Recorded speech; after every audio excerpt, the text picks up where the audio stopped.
And this is institution, usually educational. I'm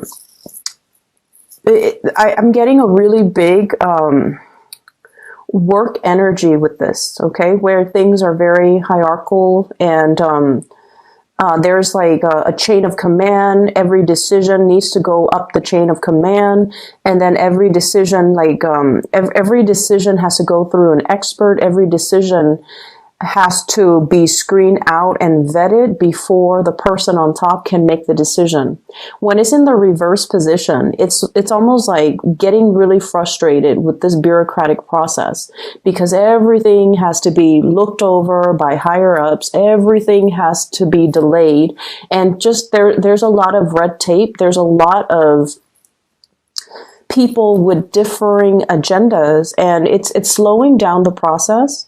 But once again, I feel like, yes, it is a very archaic, time-consuming, possibly inefficient process, but I feel like it needs to happen because all the people that are looking at a situation before they can approve it, before they can decide on the best course of action, they are experts in their field, and they're making the decision from their perspective. So you have to respect the process, and you have to, allow for this. No matter how slow and frustrating it can feel at the time, you have to allow for the natural process to unfold. This is a card about disagreement here. We have the Five of Swords, and the Five of Swords is winner takes all. Okay, lack of compromise, wanting to make like these executive decisions without consulting other people, and it's sort of like one person leaves with all of the jewels on their sword, and then the other person is left with nothing. So in the spirit of compromise, and in the spirit of, trying to do the right thing, it is really crucial for you guys to understand that these protocols and these processes are placed or put into place because there's a need for it. So that one person doesn't make the decision only based on their self-interest and essentially screws everybody else over. So we have to kind of allow for this process to naturally unfold, allow for the checks and balances to kind of fall into place so that people don't end up in this situation, okay, where these choices are made almost like in a vacuum. And the ramifications of that would be one person commits an act of like grand theft and leaves everybody else in the cold, okay? So I feel like these processes are put into place to prevent that situation from happening. So there is a major power struggle that I'm feeling here, push and pull types of energy between one person with their own agenda and another person with things that they want to see happen.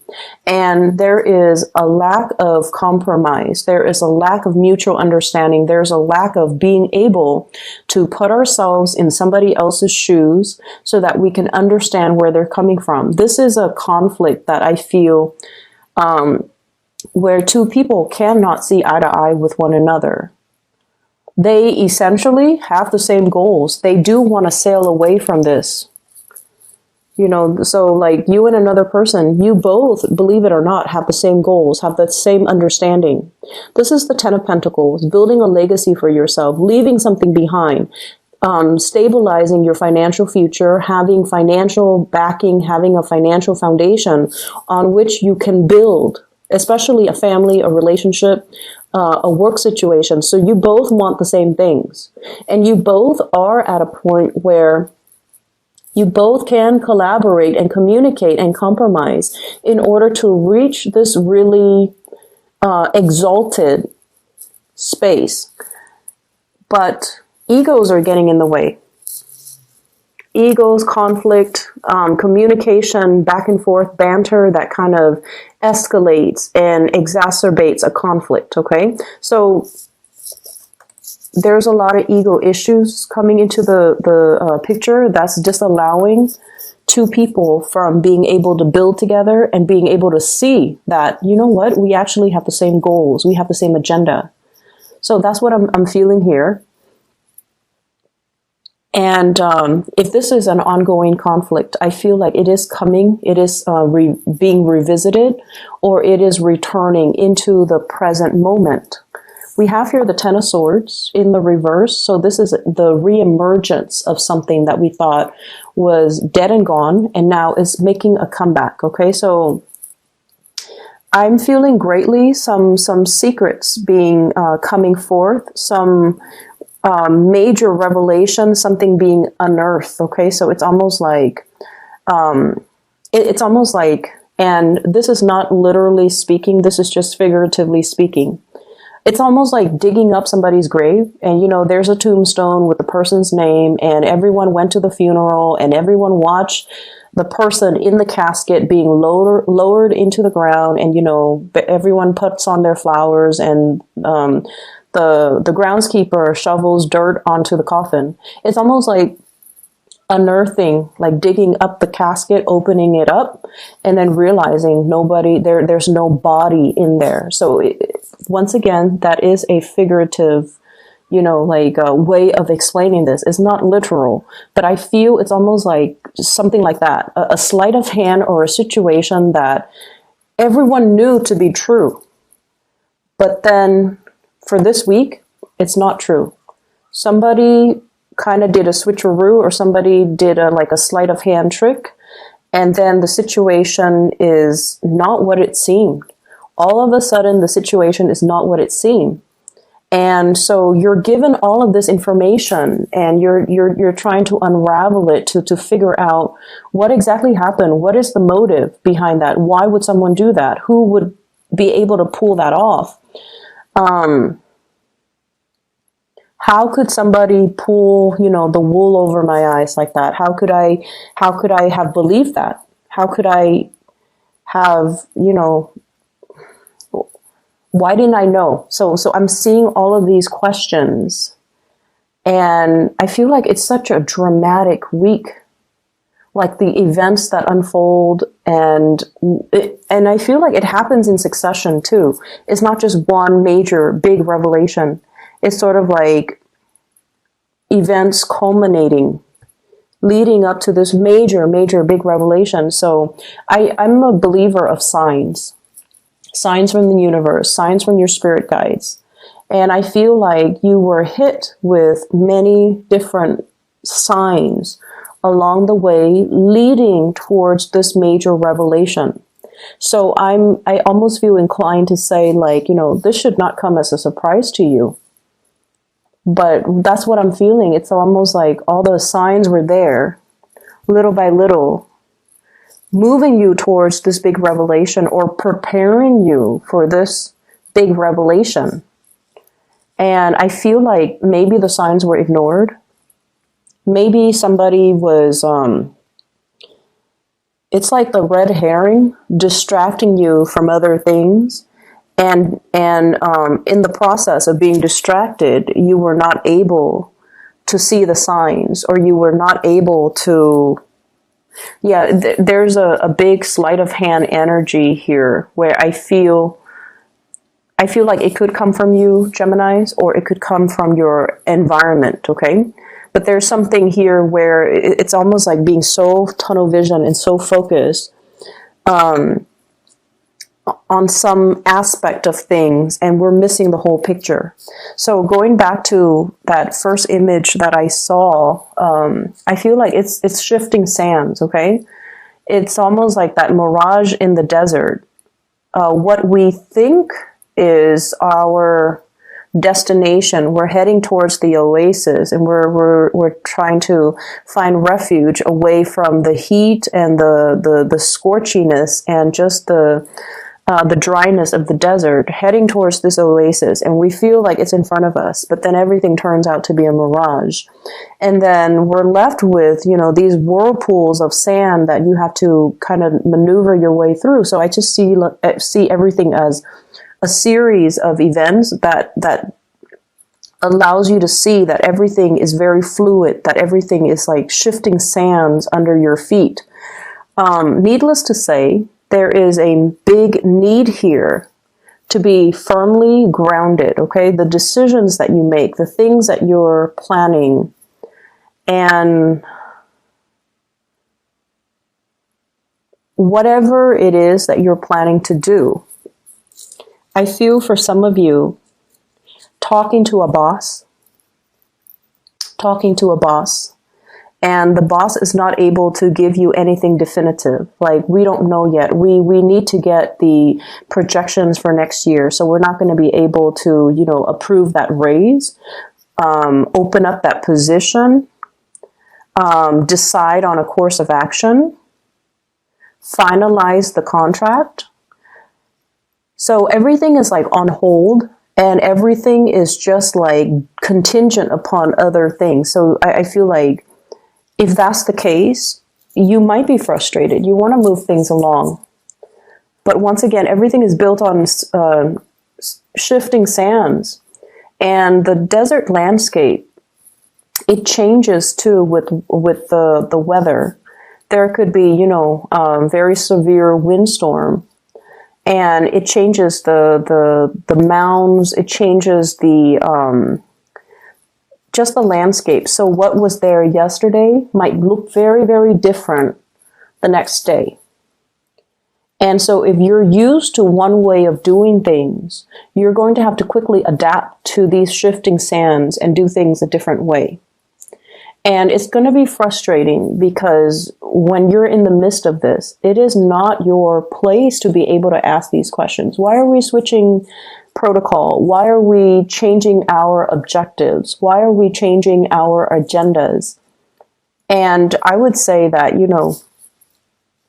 the reason why we have to do this is to accommodate some recent big changes, to accommodate and make room for new things. New things might be better, or to just accommodate the climate that we're in. So I feel like it can feel a little bit frustrating. I see for others too, this is in regards to your significant relationship, okay? There's definitely a situation where things were building up. And I see like concentric circles, small, medium, getting bigger and bigger. So things are culminating in your love relationships. And I feel like many of you have been with somebody or are staying with somebody that you're no longer in love with. And you have flirted with the idea of, divorce, separation, hightailing it out of there are the words that I'm hearing. Like, I don't want to be involved in this anymore. Emotionally, I'm spent. I am no longer emotionally invested in it. But the financial burden, if you were to get divorced, is really, really, really big. It's almost like, so let me show you the cards. 10 of Pentacles, family. 10 of Cups in the reverse. 10 of Cups in the reverse is like no longer seeing eye to eye with the other person, no longer in love with the other person. But here's the catch. 5 of Swords, winner takes all. So if we were to proceed with divorce, separation, one person is going to take everything. So I'm feeling here, there's a lot of paranoia regarding finances, regarding money. And I feel for some of you, this can play out in a divorce proceeding, court proceeding, not wanting to leave a relationship because of financial considerations. For those of you who are traveling, I do see travel and movement. You're obsessively planning over it. Where am I going to stay? What stops am I going to make along the way? Do I have the financial resources? So those of you who are dealing with that, you're going to be fine. You're going to be okay. You're going to sail over your financial woes, okay? And all of it is happening because you're taking the steps and you're doing your due diligence to plan these things. So I definitely see people traveling with a family member, with family, and I feel like it's going to be an expensive trip. It's expensive. But you will be okay, because I feel like, if there's a will, there's a way. The universe will intervene and help. There's a certain amount of luck here too, I feel, like necessary luck in order to get things off the ground, okay? So it is a lot of it has to do with you putting in the effort and the work in order to do your due diligence, in order to do your research, in order to plan things out and lay out a blueprint for yourself. And so the universe is helping you, is sprinkling some lucky, stardust on you to make sure that this venture is going to go the way that you want. But the universe would not have intervened if you just, coasted and not do your portion of the work. Does that make sense? So I feel like there's definitely a certain amount of divine protection and luck coming through to help you through this week. Okay. I'm also seeing as well, I feel like for those in relationships and that where you're no longer in love, okay? And when you're no longer in love with another person, you might care about the other person, but the love is not there anymore, or you feel like you have outgrown the relationship, and you almost feel like it's time to go on. Like, it's time for me to move on. But I feel like many of you fear leaving this relationship because it's sort of like the devil that fearing the uncertainty, fearing the whole process about, I have to go out there and date again. Dating is so awkward. And what if I don't find anybody as good as this person that I have right now? What if, I'm too old and I can't find anybody? So I see some of you with that element as well. What if people are after me only for my money? Or even what if I can't find somebody that wants the same things as me?